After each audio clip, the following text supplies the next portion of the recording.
आज आपण नवीन चॅप्टरची सुरुवात करणार आहोत, ते म्हणजे AC 3 फेज इंडक्शन मोटार.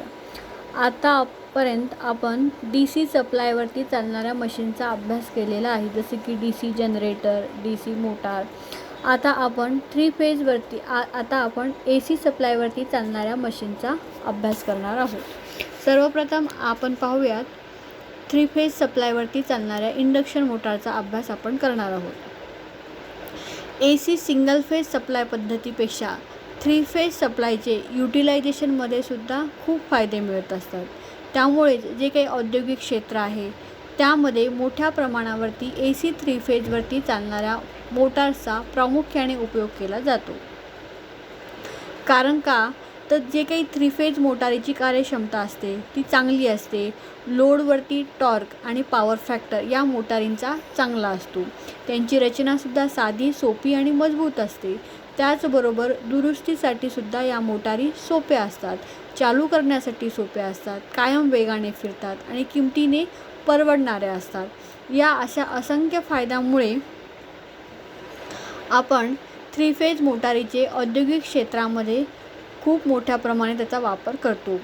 यामध्ये आपण आता पाहणार आहोत जे काही 3 फेज सप्लायवरती चालणाऱ्या मोटारींची रचना कशी असते, कार्यपद्धत कशी असते, त्याचे प्रकार काय आहेत, त्याचे उपयोग काय आहेत, हे आपण या टॉपिकमध्ये पाहणार आहोत. सर्वप्रथम आता आपण पाहूयात त्याचे तत्व. अगोदर आपण पाहूया की 3 फेज इंडक्शन मोटार कशाला म्हणतात.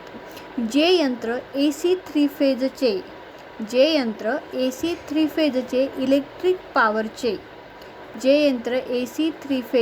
इलेक्ट्रिक पॉवरचे मेकॅनिकल पॉवरमध्ये रूपांतर करते त्या यंत्रास AC 3 फेज मोटार असे म्हणतात. आणि हे इंडक्शनच्या तत्वावरती कार्य करणाऱ्या मोटारला इंडक्शन मोटार असे म्हणतात. लक्षात आलं सर्वांना. AC 3 फेज इंडक्शन मोटार कशाला म्हणतात. जे यंत्र AC 3 फेज इलेक्ट्रिक पॉवरचे मेकॅनिकल पॉवरमध्ये रूपांतर करते त्यास AC 3 फेज मोटार म्हणतात. आणि इंडक्शनच्या तत्वावरती कार्य करणाऱ्या मोटारला इंडक्शन मोटार असे म्हणतात. आता आपण त्याचे तत्व पाहूया. या 3 फेज इंडक्शन मोटारचे तत्व काय सांगते पहा. जेव्हा एखादा शॉर्ट सर्किटेड कंडक्टर फिरत्या चुंबकीय क्षेत्रामध्ये ठेवला जातो तेव्हा तो फिरत्या चुंबकीय क्षेत्राच्याच दिशेने फिरू लागतो. जेव्हा एखादा शॉर्ट सर्किटेड कंडक्टर हा फिरत्या चुंबकीय क्षेत्रामध्ये ठेवला जातो तेव्हा तो फिरत्या चुंबकीय क्षेत्राच्याच दिशेने फिरू लागतो. या तत्वावरती आपल्या 3 फेज इंडक्शन मोटारचे कार्य हे असते. आता आकृती पहा. या आकृतीमध्ये काय दाखवलेलं आहे. एक चुंबक फिरत आहे अशी आपण कल्पना करूया. आणि आकृतीमध्ये दाखवलेली ही जी काही तबकडी आहे ती शॉर्ट सर्किटेड कंडक्टरसारखी कार्य करू शकते. आणि ही तबकडी यांत्रिकरित्या फिरू शकेल अशी त्याची व्यवस्था केल्यास चुंबकीय क्षेत्र फिरत असताना त्या तबकडीकडून चुंबकीय रेषा ह्या कापल्या जातात. चुंबकीय क्षेत्र फिरत असताना तबकडीकडनं काय केलं जातात. चुंबकीय रेषा ह्या कापल्या जातात. आपण अगोदर पण शिकलेलंच आहे. जर कोणत्या नियमानुसार. फॅराडेच्या इलेक्ट्रोमॅग्नेटिक इंडक्शनच्या नियमानुसार.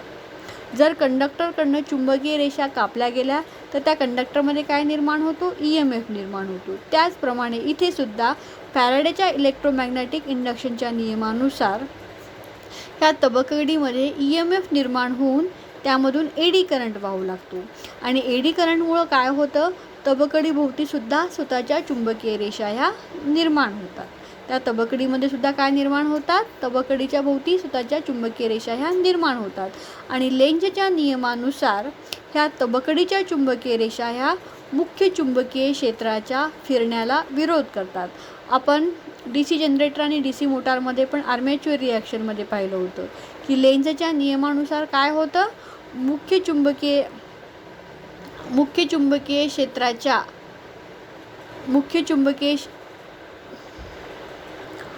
चुंबकीय क्षेत्राला हा विरोध केला जातो.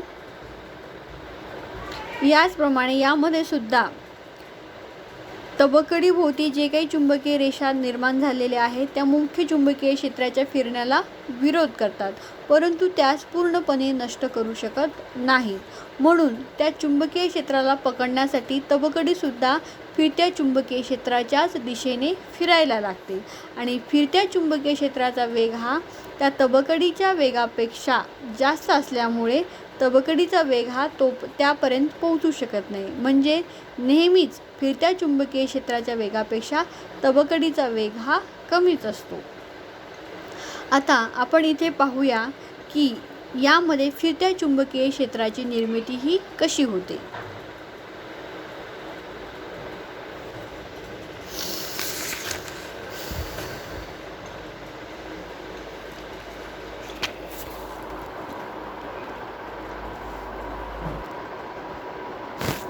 आता आपण पाहूया फिरत्या चुंबकीय क्षेत्राची निर्मिती कशी होते. आता कोणत्याही कंडक्टरमधून विद्युत प्रवाह वाहू लागल्यास त्याभोवती काय निर्माण होतं? चुंबकीय क्षेत्र निर्माण होते. आणि याबद्दलचा जो काही ओरेस्टरचा सिद्धांत आपल्याला सांगतो, आपणास माहिती पण आहे की एकाच किमतीचे एकाच दिशेने निर्माण होणाऱ्या चुंबकीय क्षेत्रास काय म्हटले जाते? स्थिर चुंबकीय क्षेत्र म्हटलं जातं. एकाच किमतीचे आणि एकाच दिशेने निर्माण होणाऱ्या चुंबकीय क्षेत्रास स्थिर चुंबकीय क्षेत्र असे म्हणतात. आणि असे चुंबकीय क्षेत्र हे आपल्याला बॅटरी सोर्सपासून मिळते. त्यानंतर किंमत कमी किंवा जास्त होणारे परंतु एकाच दिशेने निर्माण होणाऱ्या चुंबकीय क्षेत्रास पल्सेटिंग चुंबकीय क्षेत्र असे म्हटलं जातं. आणि असे चुंबकीय क्षेत्र आपल्याला DC जनरेटरपासून मिळतं. त्यानंतर किंमत आणि दिशा सतत बदलणाऱ्या चुंबकीय क्षेत्रास बदलते चुंबकीय क्षेत्र म्हणतात. आणि असे चुंबकीय क्षेत्र आपल्याला AC सिंगल फेजपासून मिळतं. आणि त्यानंतर सर्वात शेवटचं म्हणजे किंमत एकच परंतु दिशा बदलणाऱ्या चुंबकीय क्षेत्रास फिरते चुंबकीय क्षेत्र असे म्हटलं जातं. आणि हे चुंबकीय क्षेत्र आपल्याला AC 3 फेजपासून मिळते. तुम्हाला ऑब्जेक्टिव्हमध्ये पण प्रश्न विचारला जातो, AC 3 फेजपासून कोणते चुंबकीय क्षेत्र मिळते? तर तुम्ही त्यामध्ये सांगू शकता की किंमत एकच परंतु दिशा बदलणारे चुंबकीय क्षेत्र म्हणजे चुंबकीय क्षेत्र हे आपल्याला AC 3 फेजपासून मिळतं. आता यामध्ये आपण पाहूया AC 3 फेजपासून फिरते चुंबकीय क्षेत्र कसं निर्माण होतं. आता यामध्ये अ, ब, क अशा 3 फिगर इथे दाखवलेले आहेत. आता आकृती अ मध्ये पहा. आकृती अ मध्ये दाखवलेला आहे 3 फेज वाइंडिंगसाठी 3 कंडक्टर. 3 फेज वाइंडिंगसाठी 3 कंडक्टर हे एकमेकांच्या 120 अंशामध्ये ठेवलेले आहेत. अशी आपल्याला कल्पना करायची आहे. 3 कंडक्टर कसे ठेवलेले आहेत? 120 डिग्री सेल्सिअस 120 अंशामध्ये ठेवलेले आहेत.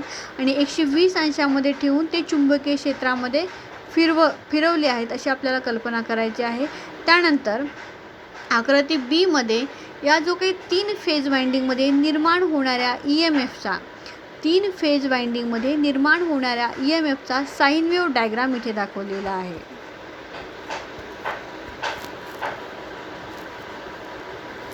आकृती अ मध्ये काय दाखवलेलं आहे? आकृती अ मध्ये 3 फेज वाइंडिंगमध्ये 3 फेज वाइंडिंग्स आहेत. हे UVW काय आहेत? 3 फेज वाइंडिंग आहेत. आणि ह्या 3 फेज वाइंडिंगसाठी 3 कंडक्टर हे एकमेकांच्या 120 अंशामध्ये ठेवून चुंबकीय क्षेत्रामध्ये फिरवले आहे अशी कल्पना केली असता या जे काही 3 कंडक्टरमध्ये निर्माण होणाऱ्या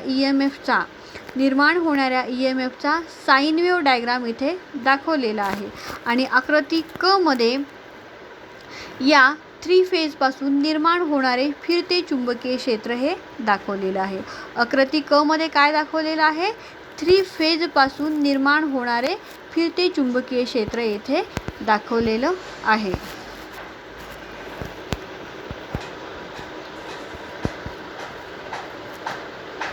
आता यामध्ये पहा. आकृती ब मध्ये स्थिती क्रमांक 1. आकृती ब मध्ये स्थिती क्रमांक 1 वरती यू फेजमध्ये निर्माण होणारा EMF हा 0 आहे. तर V2 मधील करंट हा पॉझिटिव्ह आहे म्हणून त्यास प्लस असं साइन दाखवलेलं आहे. त्यानंतर V2 मधील करंट पॉझिटिव्ह असल्यास V1 मधील करंट हा निगेटिव्ह असतो. V2 मधील करंट पॉझिटिव्ह असल्यास V1 मधील करंट निगेटिव्ह आहे, म्हणून त्यास डॉट अशी खूण दाखवलेली आहे. त्याचबरोबर W1 मधील करंट हा पॉझिटिव्ह आहे, त्यामुळे प्लस साईन येथे दाखवलेला आहे.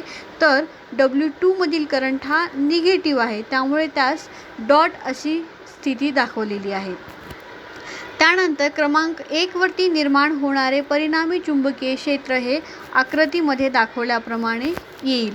अशी स्थिती क्रमांक 2 पासून ते 7 पर्यंत विचार केल्यास प्रत्येक स्थितीवरती निर्माण होणारे परिणामी चुंबकीय क्षेत्र कसे निर्माण होते हे आपल्यास समजत आहे.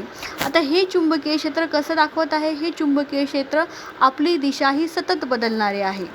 हे चुंबकीय क्षेत्र काय होत आहे? आपली दिशा हे प्रत्येक स्थितीला बदलत आहे.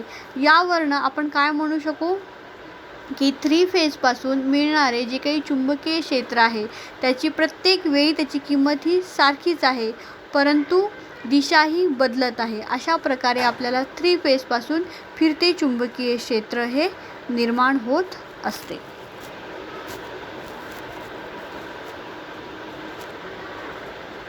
ओव्हरऑल जर सांगायचं म्हटलं तर आजच्या क्लासमध्ये आपण काय पाहिलं की जो काही 3 फेज इंडक्शन मोटार कशाला म्हणतात की जे यंत्र AC 3 फेजचे इलेक्ट्रिक पॉवरचे मेकॅनिकल पॉवरमध्ये रूपांतर करते त्यास AC 3 फेज मोटार म्हणतात आणि इंडक्शन तत्वावरती कार्य करणाऱ्या मोटारला इंडक्शन मोटार म्हणतात. त्यानंतर आपण त्याचं तत्त्व पाहिलं आणि हे तत्त्व काय सांगतं की जेव्हा एखादा कुठलाही शॉर्ट सर्किटेड कंडक्टर जेव्हा तुम्ही फिरत्या चुंबकीय क्षेत्रामध्ये ठेवता तेव्हा तो फिरत्या चुंबकीय क्षेत्राच्या दिशेने फिरू लागतो. या तत्वावरती त्या 3 फेज इंडक्शन मोटारचे कार्य असते. त्यानंतर आपण पाहिलं फिरत्या चुंबकीय क्षेत्राची निर्मिती कशी होते. यातून आपल्याला असं लक्षात आलं की जे काही आपल्याला 3 फेजपासून चुंबकीय क्षेत्र निर्माण होते त्याची किंमत ही एकच असते, परंतु दिशा ही सतत बदलत असते. त्यामुळे आपण काय म्हणू की किंमत एकच परंतु दिशा बदलणाऱ्या चुंबकीय क्षेत्रास फिरते चुंबकीय क्षेत्र म्हणतात आणि हे चुंबकीय क्षेत्र आपल्याला AC 3 फेजपासून मिळते. उद्याच्या क्लासमध्ये आपण पाहूया 3 फेज इंडक्शन मोटारची रचना.